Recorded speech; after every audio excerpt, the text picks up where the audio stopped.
O Via Justiça de hoje é sobre a descriminalização de drogas para uso pessoal, que está em julgamento pelo Supremo Tribunal Federal. Nossos convidados, a juíza Andréa Miranda, da 2ª Vara de Tóxicos de Belo Horizonte, e o promotor de justiça Jorge Tobias de Souza, coordenador da Coordenadoria de Combate e Repressão ao Tráfico Ilícito de Entorpecentes. Numa parceria da TV Assembleia com a AMAGES, a Associação dos Magistrados Mineiros, o Via Justiça está começando.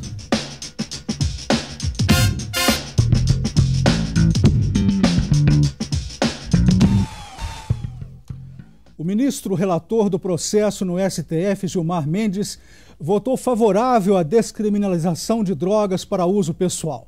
Pergunto para a senhora e para o senhor o que vai significar para o Brasil esta descriminalização. Doutora Andréa. Pois bem, eu penso que as pessoas estão fazendo um pouco de confusão, porque quando se fala em liberação de drogas, vem à mente das pessoas simplesmente a maconha.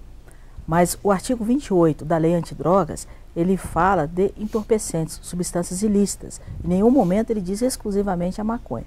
Então, a partir do momento em que for considerado inconstitucional, a liberação não será apenas da maconha, mas de todos os entorpecentes. Aí lembrando que nós teremos a liberação do crack, da cocaína, do LSD, do êxtase, haxixe, enfim, todas as substâncias ilícitas.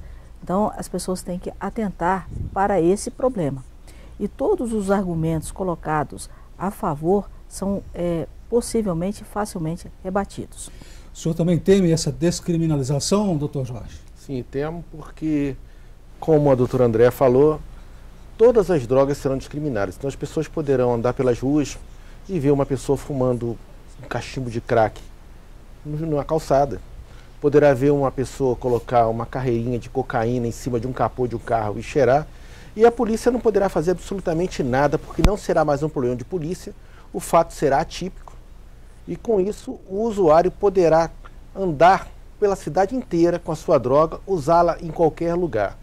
Eu acho que isso é muito preocupante, porque isso possibilitará até as nossas crianças verem essas drogas serem usadas por essas pessoas, e até a abordagem dessas crianças se tornará mais fácil. Vamos entender o que está em julgamento no Supremo. O que diz o artigo 28 da Lei de Drogas? O senhor e a senhora concordam com o voto, os argumentos do ministro relator? O que diz o artigo 28, doutora Andréa? O artigo 28, ele estabelece a questão da possibilidade de portar para uso, para consumo pessoal, substância entorpecente. E hoje tem uma penalidade, então. Exato. Na verdade, a penalidade são 3 hipóteses, mas nenhuma delas prevê prisão. Prestação de serviços comunitários, frequência a cursos, mas nenhuma dessas imposições poderá ultrapassar o período de 5 meses. Não há a questão da restrição da liberdade, do direito de ir e vir do cidadão. Apenas serviços alternativos, por assim dizer. E como que a senhora avalia o voto do ministro relator? Com todo respeito ao ministro, né, e o direito é bonito por isso, porque ele permite divergências, eu sou totalmente contrária a esse posicionamento. Não há como liberar o uso de entorpecentes, andar na contramão do que vem sendo decidido. Então, apenas a título de, vamos aqui a uma questão pura e simples. Quais são os argumentos colocados para a liberação? Não é? O primeiro deles é porque nós temos um alto índice de crimes e com isso nós haveríamos uma diminuição. Então vamos voltar um pouquinho, vamos a um país próximo, o México. Qual que é o maior problema do México, um vexame que aconteceu? A fuga do El Chapo Guzmán, o maior narcotraficante em atividade. Então isso foi um demérito para o México. Ele estava sob as garras da justiça. Então a partir do momento em que ele fugiu, então vamos pensar da seguinte situação: vamos liberar o narcotráfico, porque aí nós não vamos ter problema com El Chapo Guzmán. E a mesma situação, nós temos um índice alto de furto. Então vamos liberar o furto? Aí nós acabamos com o furto? Popularmente falando, vulgarmente falando, seria empurrar a poeira para debaixo do tapete. Não é assim que se combate. Gostaria da visão do senhor sobre esse voto do ministro relator. Acho que o voto do ministro relator, e como a doutora Andréa bem frisou, nós devemos ter respeito que o direito ele admite esses posicionamentos divergentes. Ele partiu da premissa em seu voto do uso privado da droga, que as pessoas usariam essa droga na sua casa. fechadas. Mas a partir do momento que o Supremo julgar inconstitucional o artigo 28, o Supremo, por não ser um órgão legislador, ele apenas tem o poder de declarar que aquele artigo não está mais vigente. E ao fazer isso, ele vai possibilitar que as pessoas façam uso dessa droga em qualquer lugar. Outro argumento também muito utilizado é a questão da autolesão. Mas em nenhum momento a lei de drogas se preocupou com o fato da pessoa fumar a droga. Fumar a maconha, cheirar a cocaína, não é crime. É um fato atípico. O momento antecedente, que é o porte para uso, a guarda, o depósito, isso sim se trata de crime quando se porta para o uso, de acordo com o artigo 28. Mas não a atitude da pessoa fumar, utilizar, usar a droga. E por quê? Porque isso está em consonância com a nossa Constituição Federal. A nossa Constituição Federal, ela não deseja que se puna a autolesão. Mas aqui não se trata de autolesão. Se trata de evitar o acesso, restringir o acesso a uma substância que causa dano à saúde pública. O bem jurídico tutelado é a saúde pública. E o acesso a essa substância ilícita, a essa substância, já causa o dano por si só. Vamos ver agora o que a população pensa sobre a descriminalização de drogas para uso pessoal. Reportagem nas ruas de Belo Horizonte. Eu sou contra, porque está destruindo muitas famílias e os jovens estão se destruindo também. Quem está vendendo para ele vai ficar impune também, se eu for a favor de descriminalizar. Então os dois, quem vende tem que ser responsabilizado e quem usa também tem que ser responsabilizado. Sou a favor. Ao ser proibido, acaba havendo uma comercialização e alimenta o clandestino, alimenta a criminalidade. O uso da maconha, eu sou a favor. O problema é o estímulo a outras drogas, mas a maconha em si, eu sou a favor, porque tem inclusive um fundo terapêutico. Eu sou plenamente a favor, desde que se regulamente a lei. Porque não adianta você fazer um ato e não se preocupar com as consequências. É um uso que não vai acometer, não vai influenciar o outro, a não ser ele próprio. Ele está se punindo por problema dele. A sociedade não tem que pagar por isso. Agora, quando envolve tráfico, aí sim.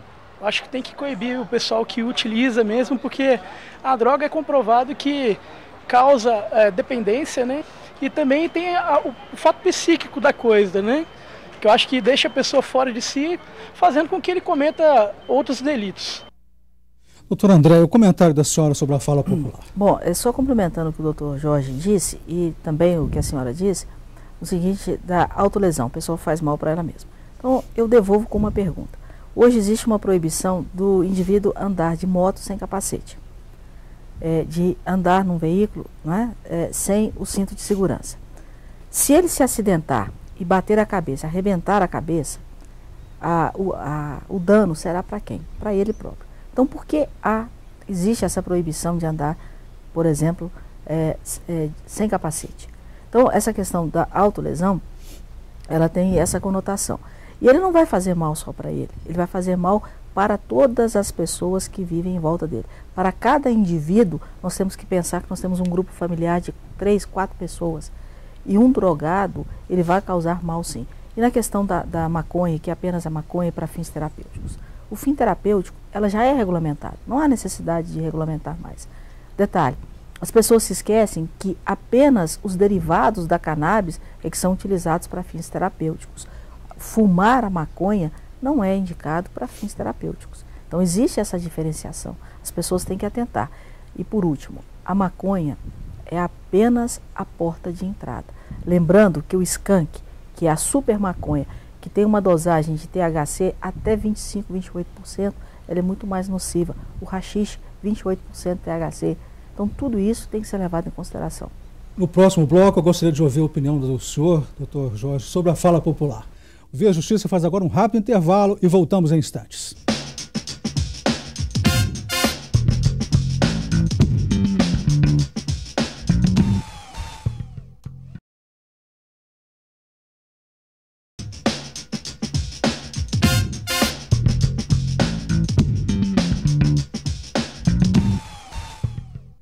O Via Justiça e a descriminalização do uso de drogas para uso pessoal no Brasil. Participam do programa a juíza Andréa Miranda, da 2ª Vara de Tóxicos de Belo Horizonte, e o promotor de justiça Jorge Tobias de Souza, coordenador da Coordenadoria de Combate e Repressão ao Tráfico Ilícito de Entorpecentes do Ministério Público de Minas Gerais. Doutor Jorge, então deixei para o senhor começar esse bloco com um comentário sobre a fala popular. O senhor acha que a população está entendendo bem o que está em julgamento? Não, a população definitivamente não está entendendo o que está em julgamento. Eles ainda estão atrelados à propaganda maciça que está ocorrendo no país para a descriminalização da maconha. Só que o Supremo Tribunal Federal trata-se de um órgão do Poder Judiciário e ele não legisla. O que ele vai fazer é decidir se esse crime, que é o porte para o uso de substância entorpecente, vai deixar de existir ou não. E a partir do momento que esse crime deixar de existir por ser declarado inconstitucional, o porte para o uso de qualquer substância, eu digo qualquer substância, qualquer droga, será fato atípico. Ou seja, a polícia não poderá recolher e prender o elemento porque ele está, por exemplo, portando cocaína, porque ele está portando crack, porque ele está portando LSD, cristal de metanfetamina, que é uma droga que ainda não chegou aqui e que quando chegar vai causar um estrago muito maior do que o crack, que é muito mais deletéria que o crack, e qualquer outra droga dessas que existe aí pelo mundo. O que se está fazendo, o que se está em jogo, é praticamente a possibilidade da pessoa, exatamente a possibilidade da pessoa, portar qualquer tipo de droga pela cidade. Então as pessoas poderão entrar no ônibus, a pessoa entra no ônibus e vai fumar um cachimbo de crack ao seu lado. E ela não vai poder chamar a polícia. Ou então a pessoa pode estar andando na rua e a pessoa vai cheirar cocaína do seu lado. A pessoa poderia entrar no ônibus e a pessoa vai fumar maconha do seu lado e ela será um fumante passivo de maconha. E aí essa autolesão não será só uma autolesão, porque o fumante passivo também sofre os efeitos deletérios da droga. É isso que está em jogo. E tem um detalhe que acho que a gente pode colocar, né, doutora André? Vai poder fumar em casa também. Também, na presença dos filhos, né? E isso é um incentivo para crianças e adolescentes. Então, o que a gente tem percebido hoje na vara de tóxicos é a incidência de jovens no mundo do crime, no tráfico. Pessoas aí com 18, 19 anos fumando, usando droga, portando armas de grosso calibre, sem respeito a qualquer pessoa. E o mais importante que eu percebo nessa avalanche de informações é que as informações estão chegando para a população apenas de uma forma, como bem disse o doutor Jorge. As pessoas não estão tendo a ideia, a concepção de que a liberação é de todo e qualquer tipo de entorpecente, não exclusivamente da maconha. Então vamos esquecer a maconha. Ou seja, uma consequência gravíssima. É uma consequência gravíssima. Que vai ocasionar isso para a sociedade. Exatamente. E isso é uma onda de garantismo que está assolando o Brasil, mas as pessoas confundem. Hoje a gente percebe que o réu, ele tem que ser tratado de sua excelência.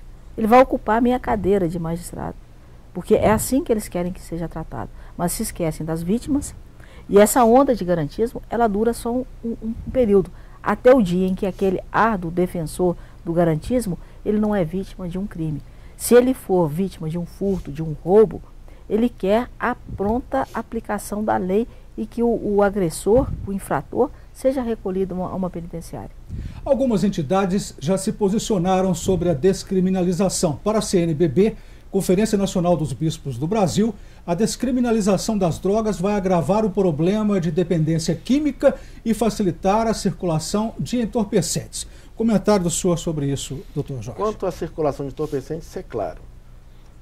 Boto a frisar, será o primeiro país do mundo onde qualquer tipo de droga, êxtase, cocaína, qualquer droga, imagine qualquer tipo de droga, LSD, poderá ser portado para uso, poderá ser utilizado no meio da rua e em qualquer lugar.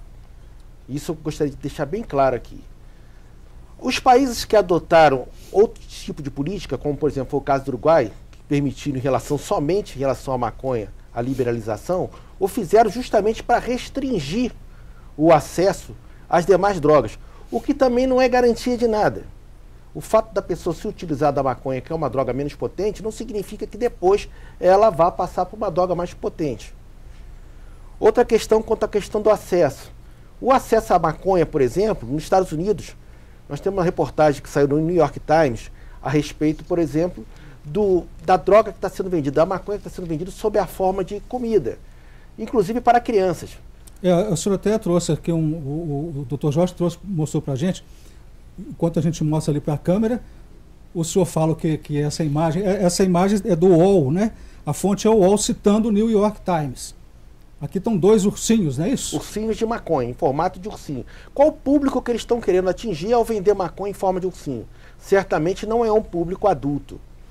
Então, o que está acontecendo? A polícia norte-americana está preocupada com esse tipo de atitude. O fato deles lá terem permitido o uso de maconha para uso recreacional, como foi o caso de Denver, não significa que as crianças poderão fazer esse uso. Isso não está permitido. Mas, logicamente, o mercado acaba impondo com que se preocupe em vender também para essas crianças. É uma mensagem subliminar colocar no ursinho, né? Vai atrair a criança. Vai atrair a criança, né? Sob a forma de ursinho. É. E a advocacia? O que pensa sobre a descriminalização das drogas? Vamos ver a opinião do diretor do Instituto dos Advogados de Minas Gerais, o Arley Bello. É absolutamente fantasioso você pretender dominar esse mercado através da criminalização. O que gera exatamente o efeito contrário. Você cria uma valorização da droga. É que esse mecanismo, esse caminho de pura e simplesmente criminalizar e de prender e de usar a força para resolver o problema da droga, não resolve. Não resolve nem com pena de morte lá na Indonésia. Uma opinião contrária para o comentário da senhora, doutora André. Eu respeito a opinião dele, mas é completamente, vamos assim dizer, na contramão daquilo que a gente pensa. Primeira questão, há um equívoco, porque em momento algum nós pensamos em viver num mundo utópico. É utopia acreditarmos que não existirá mais violência. Segundo ponto, nos países em que houve a liberação da droga, e diga-se de passagem, conforme bem lembrado pelo Dr. Jorge, apenas e tão somente a maconha, não houve diminuição da criminalidade. Inclusive eles estão agindo, já retrocedendo nessa liberação, porque já perceberam que isso não trouxe benefícios. Outra questão. Em nenhum momento o usuário ele vai preso. Há um equívoco aí, com todo respeito. O que se prende, o que dá a punição severa é o tráfico. E a liberação a ser feita pelo Supremo, que está sendo discutida, não é do tráfico, é do uso. É diferente. O Via Justiça faz agora mais um intervalo e voltamos em seguida com o bloco final do programa.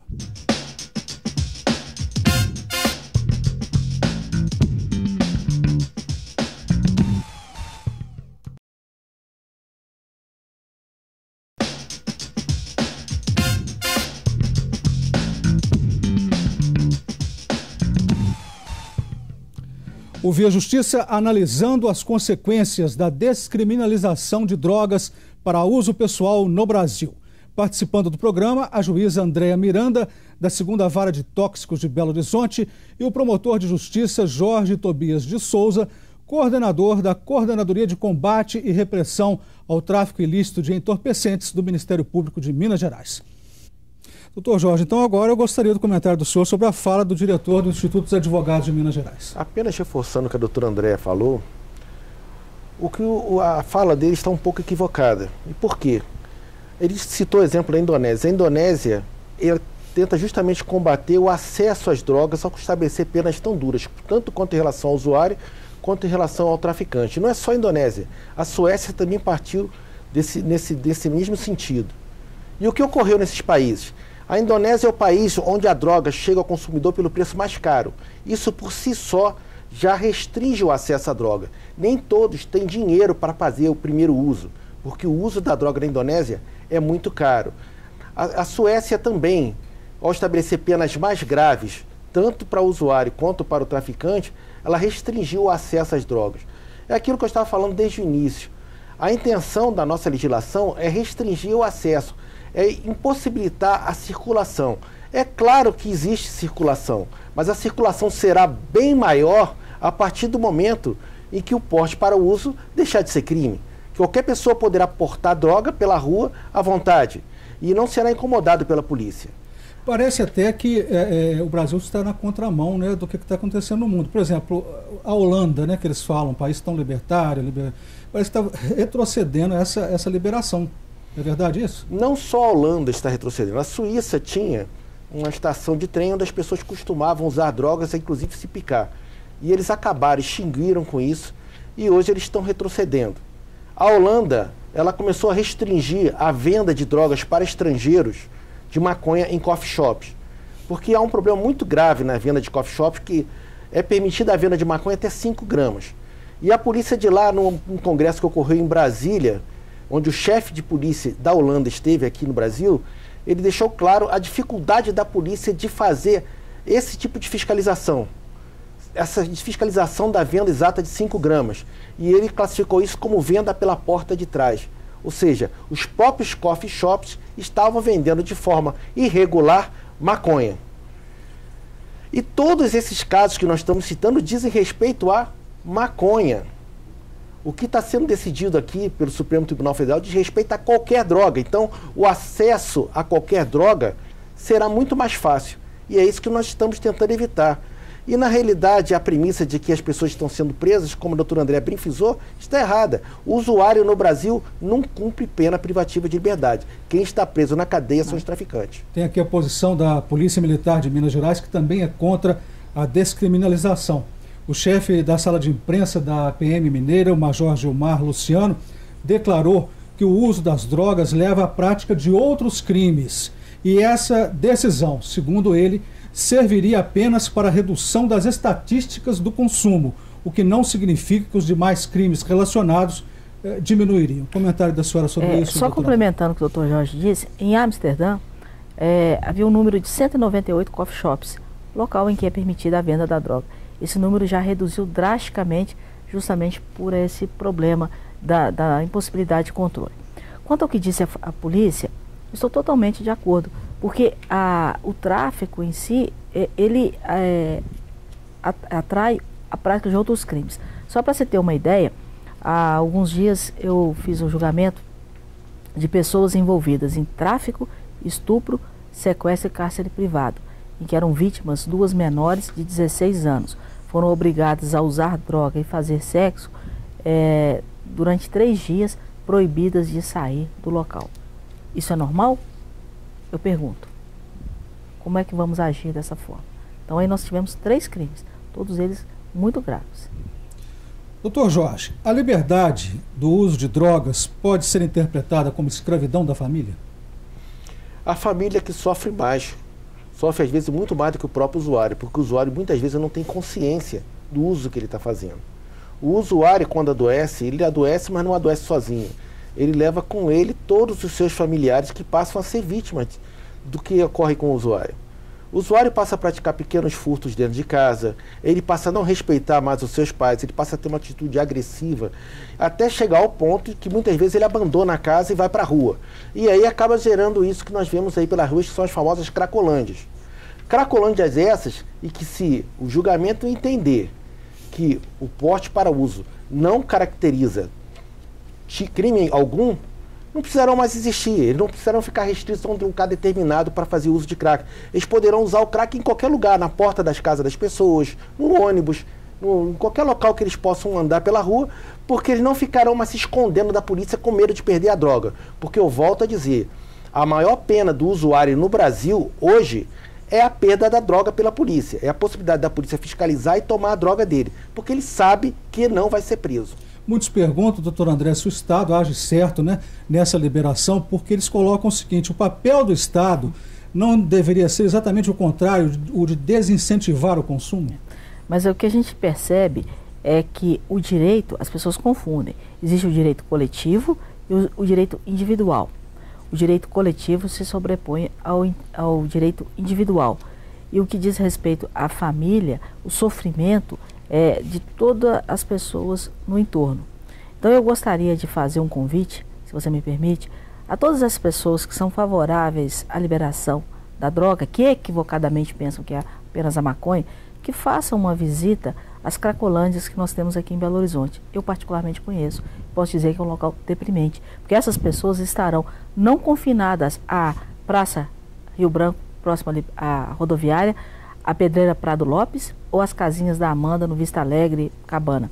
Elas estarão espalhadas. São verdadeiros zumbis humanos. É deprimente, é degradante. Doutor André, muito obrigado. A senhora teria mais alguma coisa para finalizar? Apenas deixaria uma mensagem para reflexão. As palavras de Juan Pablo Escobar, filho de Pablo Escobar. Uma coisa eu aprendi com meu pai: não lucrar com o sofrimento alheio. Muito obrigado à senhora pela participação. Muito obrigado ao senhor, doutor Jorge, também pela participação. O Via Justiça de hoje termina aqui. Este programa é uma parceria da TV Assembleia com a Mages, Associação dos Magistrados Mineiros. Até o nosso próximo encontro.